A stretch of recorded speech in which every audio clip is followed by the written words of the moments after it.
Sebut saja namaku Hamdan. Aku bekerja di sebuah perusahaan yang ada di daerah Dago. Aku sendiri bukan berasal dari daerah Bandung. Aku berasal dari daerah Garut. Nah, saat aku bekerja di sana, karena perusahaannya menyediakan sebuah mes untuk para karyawan atau para pekerja di sana, aku dan teman-teman yang berasal dari luar kota memilih untuk tinggal di mes tersebut. Hampir semua rata-rata karyawan yang bekerja di sana, mereka tinggal di mes. Mes tersebut jaraknya tidak terlalu jauh dari kantor. Mungkin jarak tempuhnya kurang lebih 15 menit sampai 20 menitan. Mes tersebut adalah sebuah rumah yang ukurannya lumayan besar. Rumah tersebut terdiri dari 8 kamar, 1 dapur, ruang tamu, dan 3 kamar mandi. Nah, peristiwa yang akan aku ceritakan ini, aku alami ketika awal wabah COVID-19 itu menyebar di daerah Bandung. Jadi rekan-rekanku yang kebetulan satu mes, itu mayoritas semuanya kena. Jadi mereka harus dikarantina. Aku sendiri sempat mengalami tes. Nah, ketika dites, alhamdulillahnya aku negatif. Namun, akhirnya aku harus tinggal sendirian di mes. Dan saat itu aku masih ingat, itu terjadi di pertengahan bulan Ramadan di tahun 2020. Saat itu, aku hanya sendirian di mes. Tapi tak ada sesuatu yang aneh. Dan selama aku memang tinggal di sana pun, aku tidak pernah mengalami hal yang aneh-aneh juga. Jadi aku biasa tinggal di sana walaupun rumahnya memang lumayan besar. Nah, saat itu aku memang belum mendapatkan kabar dari tempatku bekerja kapan aku akan mendapatkan libur. Saat itu, aktivitas sehari-hari aku lakukan seperti biasa pada umumnya. Nah, mes itu sendiri itu tidak ada petugas kebersihan atau yang ngurusnya. Jadi semuanya itu tanggung jawab para pengisi di sana. Baik kebersihan, pokoknya semuanya itu diurus sama yang ngisi di sana. Karena rekan-rekanku semua masuk ke karantina, otomatis masalah kebersihan, masalah keamanan semuanya aku yang bertanggung jawab. Tapi untuk membersihkan rumah yang lumayan besar seperti ini, aku sedikit malas. Apalagi ya kalian tahulah namanya laki-laki seperti apa. Jadi kalau aku berangkat kerja saat itu, ya aku membersihkan ala kadarnya saja. Apalagi kan aku masuk kerja itu pada pukul 8. Aku kunci pintu kamar, kunci pintu rumah, dan kunci pagar juga. Setelah itu pergi ke kantor. Nah, di kantor sendiri, aku masih berharap kabar bahwa libur ini bisa datang secepatnya. Karena aku sangat rindu di kampung halamanku. Ini tahun pertama kalinya aku merantau. Ya, bisa dibilang aku akan mengalami apa yang orang-orang biasa alami. Mudik ke kampung halaman. Singkat cerita, sore pun tiba. Dan ketika pulang, ternyata ada sebuah kabar. Ternyata hari itu adalah hari terakhir kerja. Dan besoknya kita sudah masuk waktu libur. Perusahaan memberikan waktu libur itu kurang lebih 12 hari. Mendengar kabar itu, aku sangat senang. Aku sempat ngobrol kepada teman-teman yang lain yang kebetulan mereka tidak tinggal di mes.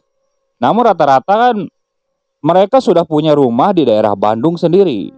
Namun sama, mereka berasal dari luar kota. Hanya 3 orang dari tempatku bekerja ini yang memang berasal dari kota Bandung. Dan rata-ratanya mereka akan pulang malam ini, paling telatnya subuh. Nah, di situ aku berpikir, ya sudahlah, aku pulang malam ini saja. Selesai bekerja pada pukul 5, aku langsung pulang ke mes. Posisi di mes saat itu masih berantakan. Karena pagi-pagi aku hanya membereskan ala kadarnya. Apalagi posisi kamarku itu lebih berantakan. Namun saat itu aku tidak terlalu peduli. Aku langsung menyiapkan baju-baju yang akan aku bawa pulang ke kampung halaman. Nah, setelah semuanya siap, awalnya aku ingin beres-beres. Tapi saat itu kulihat jam menunjukkan pukul setengah 8. Di situ aku sedikit malas. Aku berpikir ya sudah, nanti saja ketika aku pulang dari Garut, ya sudah aku bereskan. Lampu saat itu tidak aku nyalakan sama sekali. Hanya lampu depan yang posisinya aku nyalakan. Semuanya aku kunci. Dan setelah itu, aku lalu pergi. Kondisi di jalanan saat itu belum terlalu ramai, tapi tidak terlalu sepi juga. Karena kulihat ada beberapa orang yang sepertinya sudah mulai mudik juga. Jadi sepanjang perjalanan dari Bandung menuju Garut, aku tidak terlalu sepi. Karena sampai Nagreg situasinya banyak orang yang melintas ke sana. Singkat cerita, setelah menempuh perjalanan yang lumayan melelahkan malam itu, akhirnya aku sampai di rumah. Sesampainya di depan rumah saat itu ada perasaan yang berbeda dari tahun-tahun sebelumnya. Kalau tahun-tahun sebelumnya aku habiskan memang di kampung halaman, kini aku merasakan seperti orang lain, merantau dan pulang ke kampung halaman. Ada perasaan bangga, sedih, rindu, semuanya bercampur aduk. Apalagi ketika bertemu dengan kedua orang tuaku. Nah, setelah mencurahkan rasa rindu kepada kedua orang tuaku ini, di situ orang tuaku lalu menyuruhku untuk istirahat. Singkat cerita, selama liburan di kampung, aku habiskan waktu bersama keluarga, teman-teman. Pokoknya segala kegiatan aku habiskan di kampung halamanku. Hingga tak terasa, waktu libur pun sudah usai. Tepat ketika saat itu, besoknya aku harus bekerja.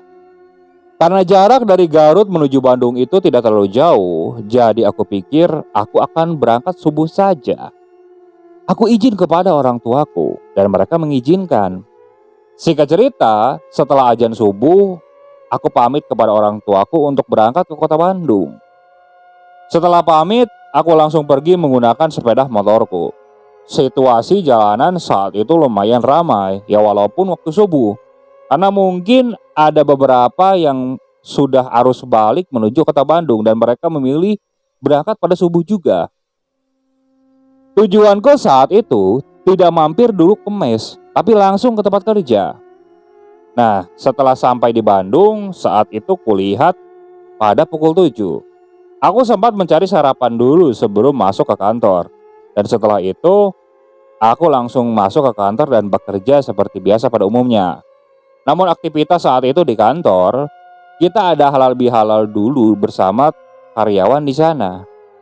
Kulihat teman-teman yang saat itu masih di karantina, ya teman satu mesku, ternyata mereka masih belum bekerja. Jadi mereka ini masih disuruh bekerja di rumah, ya walaupun sudah lepas karantina. Di situ aku berpikir, berarti aku akan di mes sendirian lagi. Aku sempat menghela napas panjang, karena kalau tidak ada teman-teman, rasanya sepi juga tinggal di mes sendirian. Tapi mau bagaimana lagi? Karyawan yang lain tidak ada yang ngontrak. Mereka sudah punya rumah masing-masing. Kalau aku nebeng ke mereka juga tidak enak. Karena posisinya rata-rata mereka sudah berkeluarga. Setelah acara halal bihalal, dilanjut bekerja seperti biasanya. Nah, pada sore kira-kira pada pukul 4 mendekati waktu pulang, aku dihampiri oleh atasanku.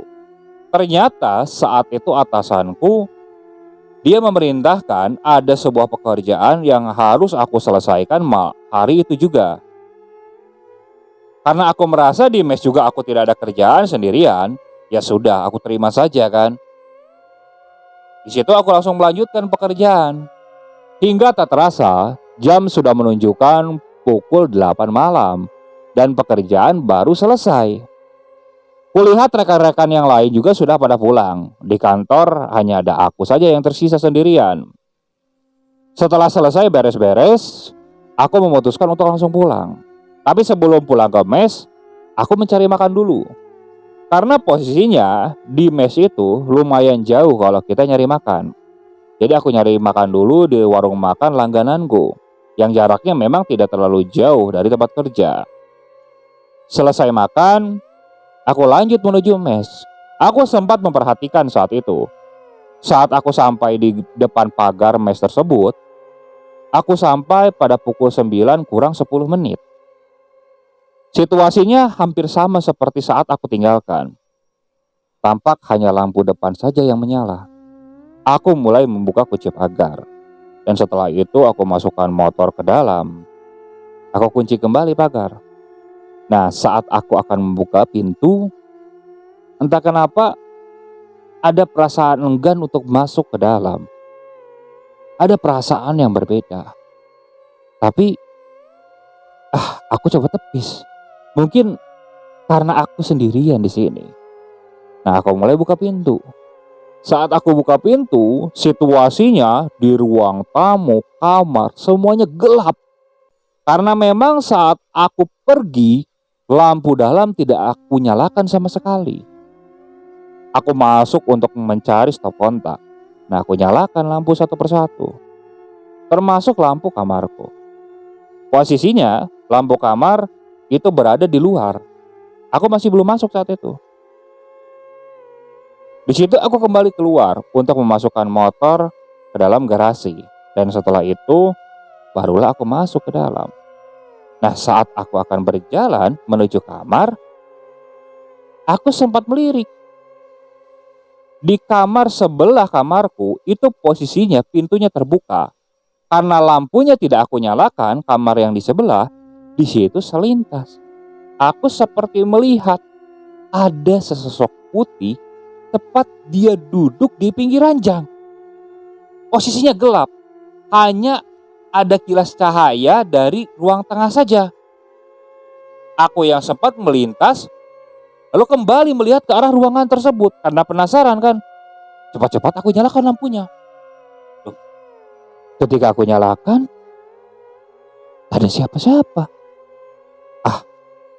Di situ aku berpikir mungkin aku halusinasi karena kelelahan. Apalagi tadi sebelum berangkat kan aku sempat bergadang dulu malamnya bersama teman-teman. Jadi aku sangat kurang tidur saat itu. Nah, di situ aku langsung masuk ke kamar. Posisi kamar benar-benar berantakan. Baju kotor, semuanya berserakan lah. Di situ aku berpikir biar besok sajalah aku bereskan. Aku sudah sangat lelah. Aku si pantas saat itu dan akan pergi ke kamar mandi. Posisi kamar mandi ini itu berada di dekat dapur. Ada 3 kamar mandi yang berderet di sana. Nah, aku masuk ke sana. Posisi lampu semuanya saat itu menyala. Hanya kamar-kamar yang kosong saja yang lampunya mati. Nah, aku masuk ke situ. Aku mulai mandi. Kamar mandi tersebut ukurannya lumayan besar. Kalau tidak salah ukurannya 3 meter ke 3 meter. Karena posisi baknya emang lumayan besar. Aku mandi di situ. Nah, saat aku mandi, aku seperti mendengar ada suara yang seperti melompat-lompat. Jadi suara hentakan.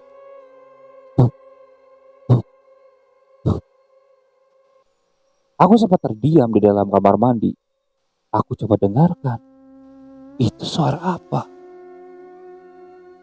Nah, saat aku sedang mendengarkan sesama seperti itu, tiba-tiba kamar mandi di sebelahku ini, aku mendengar seperti ada orang yang sedang mandi. Di situ aku langsung tersenyak. Karena di mes posisinya hanya ada aku sendirian. Di dalam kamar mandi, jantungku mulai berdebar hebat. Aku penasaran, siapa yang mandi di kamar sebelah? Pelan-pelan, aku mulai hendak membawa handuk saat itu. Aku pakaikan handuk di tubuh. Aku mulai membuka pintu. Di situ, aku mulai berjalan ke kamar mandi yang berada di sebelah. Sebelah, aku masih mendengarkan di luar suara guyuran air seperti orang sedang mandi. Karena penasaran, aku buka pintu. Saat aku buka sekaligus, di dalam itu sepi. Tak ada siapapun. Bahkan posisinya di kamar mandi itu kering. Tidak ada cipratan air sama sekali. Di situ aku langsung merinding. benar-benar merinding saat itu. Saat aku menyadari ada sesuatu yang tidak beres, aku memutuskan untuk lari ke kamar. Saat aku hendak lari ke kamar, tiba-tiba lampu semuanya mati. Di situ aku langsung terkejut kan. Apa ada yang salah dengan saklarnya? Karena posisi saat itu aku sudah terlanjur lari. Nah, aku sudah masuk ke ruang tamu. Tujuanku yaitu keluar untuk mengecek pusat listriknya, yaitu KWH-nya. Namun saat itu aku seperti melihat ada sebuah kain putih yang seperti berdiri tepat di dekat pintu. Ya, pintu keluar. Posisinya gelap, tapi aku masih bisa melihat karena di luar masih ada cahaya yang masuk ya, walaupun tidak terlalu terang. Aku langsung terdiam. Karena setauku di situ gordengnya tidak berwarna putih ataupun ada kain yang memang digantung di situ. Posisinya tepat berdiri di sebelah pintu. Aku masih diam sambil memperhatikan. Hingga tak berapa lama, aku memutuskan untuk berjalan mendekat ke arah pintu. Pelan-pelan aku berjalan ke sana. Rasa merinding dan jantung yang terus berdebar hebat terus aku rasakan. Apalagi ketika aku mendekat ke arah kain putih tersebut. Nah, saat aku akan memegang gagang pintu, posisinya kain putih itu jaraknya di pojokan. Jadi sekitar 2 meteran lah dari pintu. Aku pikir itu hanya kain yang menggantung saja sampai ke lantai. Karena posisinya gelap kan. Namun saat aku akan membuka gagang pintu dan menariknya, tiba-tiba kain itu berbalik dan mendekat ke arahku. Di situ aku langsung terkejut. Aku langsung terpelanting ke bawah. Sosok tersebut ternyata Astagfirullah, astagfirullah. Sosok putih itu ternyata bukan kain, melainkan sosok pocong yang berbalut kain kapan. Tadi dia menghadap ke tembok dan langsung membalikan tubuhnya melihat ke arahku. Namun dia tidak menghadap ke arahku. Dia posisinya nyamping, jadi hanya menyamping saja. Dan setelah itu dia seperti melompat keluar menembus pintu tersebut dan hilang. Aku terdiam. Aku bingung saat itu. Kalau aku keluar ingin ngecek KWH, sosok itu tadi keluar. Tapi kalau di dalam situasinya gelap seperti ini. Aku bingung saat itu harus berbuat apa. Di situ aku baru ingat ponselku. Aku berlari ke kamar. Aku cari ponselku yang berada di kantong celana. Nah, saat aku ambil, aku nyoba nyalakan lampu flashnya. Nah, saat aku nyalakan lampu flashnya, di situ aku malah mendengar ada suara napas yang berat.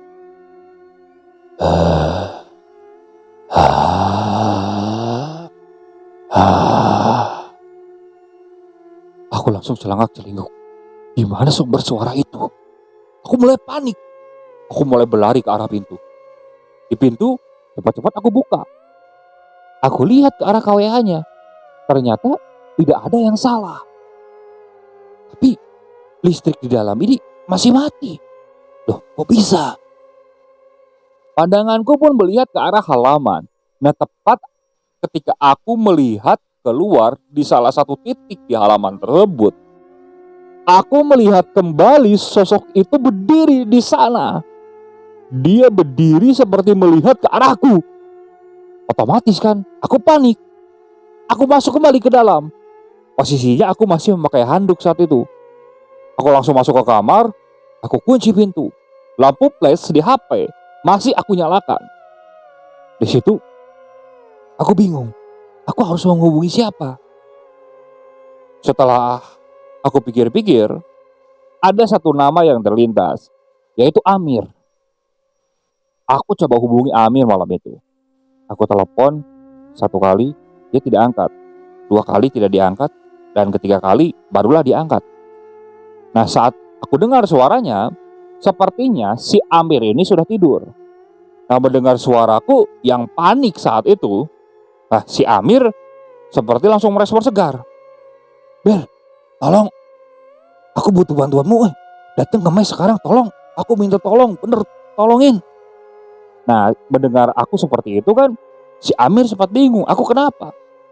Namun lama-kelamaan, suara dari ponselku ini seperti tidak terdengar oleh Amir. Karena Amir ini seakan tidak bisa mendengar suaraku. Hingga akhirnya, tiba-tiba ponselku mati. Mati semuanya. Lampu flashnya mati, ponselnya pun mati. Aku mulai panik kan saat itu. Posisi semuanya gelap. Aku di kamar sendirian, bingung harus berbuat apa. Dan tiba-tiba aku mendengar suara. Suara pintu depan seperti terbuka. Aku mulai panik. Di situ disusul dengan suara hentakan ke lantai.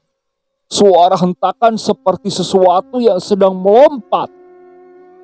Sesuatu itu seperti mendekat ke arah kamarku. Posisi kamarku dari pintu itu urutan ketiga di sebelah kiri. Aku gemetar hebat saat itu. Aku bingung harus kemana. Suara hentakan itu terus terdengar, terus mendekat, terus, dan akhirnya berhenti tepat di depan pintu. Napasku mulai tak beraturan saat itu. Aku bingung harus berbuat apa. Aku harus sembunyi di mana. Di situ aku putuskan untuk masuk ke dalam selimut. Aku masuk ke dalam selimut. Posisinya saat itu, pintu kamar sudah aku slot dari dalam. Dan tak berapa lama, aku mendengar pintu kamar ini seperti digedor-gedor.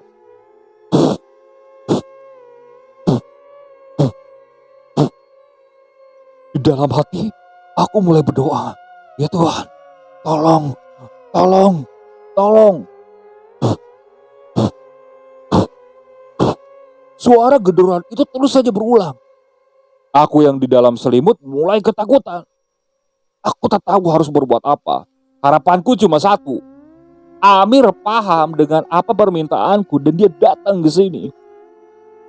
Namun tak berapa lama, aku merasakan sesuatu yang berbeda. Posisi saat itu, aku menghadap ke arah pintu, tapi bersembunyi di balik selimut, jadi membelakangi tembok. Namun punggungku ini ada hawa panas yang berbeda, benar-benar panas. Entah kenapa saat itu. Pelan-pelan, aku ingin berbalik. Suara gedoran di pintu pun sudah berhenti. Ada hawa panas yang benar-benar panas saat itu. Akhirnya, aku mulai keluar dari selimut. Dari selimut, aku membalikkan kepalaku. Dan saat aku membalikkan kepalaku dalam posisi gelap, aku bisa melihat sebuah kain putih itu sudah terbaring tepat di belakangku. Wajahnya tidak terlalu kelihatan, namun yang pasti kulihat wajahnya ini seperti hancur. Karena selintas mengeluarkan aroma bau busuk yang benar-benar menyegat. Aku langsung panik saat itu. Aku lompat dari kasur, aku tabrak pintu. Aku tabrak beberapa kali. Aku tidak sadar kalau pintu itu aku kunci. Aku tabrak beberapa kali hingga akhirnya engselnya malah rusak saat itu. Karena udah benar-benar panik dan pikiran sudah tidak berpikir jernih, aku lari saja keluar. Aku buka pintu depan dan terus berlari keluar pagar. Nah, dari mes sebenarnya itu ada rumah-rumah penduduk. Jaraknya mungkin sekitar 40 sampai 50 meteran di sebelah kiri. Aku berlari ke sana. Aku tidak sadar situasi saat itu aku hanya mengenakan handuk saja. Aku berlari tidak peduli saat itu. Aku terus berlari. Nah, saat sudah dekat ke arah rumah itu, aku berteriak-teriak. Posisinya rumah itu pagarnya tinggi. Aku berharap saat itu pemilik rumah itu ada dan keluar dan mau menolong. Namun nyatanya setelah aku berteriak-teriak seperti itu pemilik rumahnya tidak keluar sama sekali. Aku bingung harus berbuat apa. Aku coba nengok ke arah mes. Untungnya sosok pocong itu tidak mengikuti. Tak berapa lama saat aku posisinya di jalan, jadi tepat di depan rumah yang aku minta tolong tersebut, aku melihat sebuah cahaya mobil. Jaraknya lumayan jauh, namun dia sepertinya mengarah ke arahku. Di situ ada perasaan tenang. Karena posisinya mes itu kan berada di paling ujung. Jadi aku yakin pemilik mobil ini pasti yang punya rumah tersebut. Namun saat mobil itu sudah dekat, kulihat ternyata itu Amir. Perasaanku benar-benar lega. Aku langsung berlari menghampiri Amir. Mir, tolong Mir. Amir yang melihatku seperti itu dia kaget. Loh, kok aku berlarian di luar sambil mengenakan handuk saja? Saat itu Amir langsung menyuruhku masuk ke mobil. Di mobil, aku mulai merasa lega karena ada teman. Nah, Amir melaju ke arah mes. Sesampainya di mes, di situ aku kaget. Karena semua lampu yang ada di mes itu sudah kembali menyala. Padahal tadi ketika aku lari, lampu luar juga itu mati. Di situ aku ceritakan semuanya kepada si Amir. Nah, si Amir sempat terdiam. Kita berapa lama dia bilang, ya sudah, sekarang malam ini kamu tinggal saja di rumahku. Kebetulan anak-anakku masih di rumah neneknya. Ucap Amir seperti itu. Aku mengangguk saat itu. Tapi aku minta antar kepada Amir untuk mengambil pakaian. Nah, Amir menemaniku untuk masuk ke dalam. Posisinya di dalam juga tak ada sesuatu yang aneh. Kamarku baik-baik saja. Semuanya benar baik-baik saja. Namun saat itu aku cepat-cepat saja masukkan baju semuanya ke tas. Aku juga pakai pakaian dulu kan saat itu. Setelah selesai aku kunci pintu kamar, pokoknya semuanya aku kunci. Namun posisinya saat itu motor aku tinggalkan di sana. Aku naik ke mobil Amir. Singkat cerita, malam itu aku menginap di rumah Amir. Aku ceritakan semuanya kepada Amir. Namun Amir sepertinya percaya tidak percaya dengan ceritaku. Nah, ketika pagi harinya saat itu di kantor, ternyata Amir cerita kepada teman-teman yang lain. Siangnya teman-teman yang mendengar cerita dari Amir ini mulai menanyakan kebenarannya. Ya aku ceritakan apa adanya. Dan saat itu aku berpikir aku lebih baik tidak tinggal dulu di mes sampai teman-teman yang lain itu kembali ke mes. Jadi tujuanku saat itu aku langsung mencari kontrakan saja. Jadi sepulang dari kantor, aku meminta tolong Amir untuk mencari kontrakan. Namun Amir saat itu masih melarangku, jadi supaya aku nginap saja di rumahnya sampai aku benar-benar tenang. Tapi aku juga tidak merasa enak kalau nginap terus di Amir. Ya namanya numpang di orang, ada sesuatu yang tidak leluasa. Singkat cerita, akhirnya aku dapat sebuah kontrakan yang tempatnya tak jauh dari tempat kerja. Nah, rencananya malam itu juga aku langsung pindah ke sana. Tapi aku meminta tolong ke Amir untuk membawa barang-barangku, termasuk motor. Kalau aku sendirian, ya jelas-jelas aku tidak berani. Aku diantar Amir kan ke sana.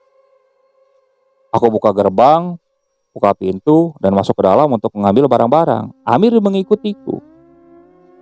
Nah, saat aku akan mengambil motor di garasi, posisinya Amir nunggu di dekat mobil. Aku mulai mendorong motor. Nah, saat aku sempat memanaskan motor dulu, tiba-tiba aku melihat sebuah bayangan putih yang seperti berdiri di sebuah pohon yang ada di halaman. Sosok itu seperti nyender di pohon tersebut dan menatap ke arah Amir, bukan ke arahku. Aku sempat menunjuk ke Amir. Mir, itu Mir. Amir dengan santainya nengok ke arah yang aku tunjukkan. Namun sepertinya dia tidak bisa melihat apa-apa. Dan saat aku perhatikan kembali, sosok itu sudah hilang. Karena sosok itu sudah muncul kembali kan aku mulai ketakutan. Cepat-cepat aku mengajak Amir untuk meninggalkan tempat tersebut. Singkat cerita, akhirnya aku mulai tinggal di kontrakan. Untuk urusan mes saat itu, aku tidak mau peduli. Hingga akhirnya, teman-temanku yang saat itu sempat bekerja di rumah, mereka mulai kembali ke mes. Ada sekitar 5 orang. Mereka mulai kembali di mes. Nah, teman-teman yang 5 ini sempat mengajakku untuk kembali ke mes. Mereka juga sempat mendengar kalau aku diganggu sosok pocong di sana. Nah, awalnya mereka berlima ini merasa baik-baik saja.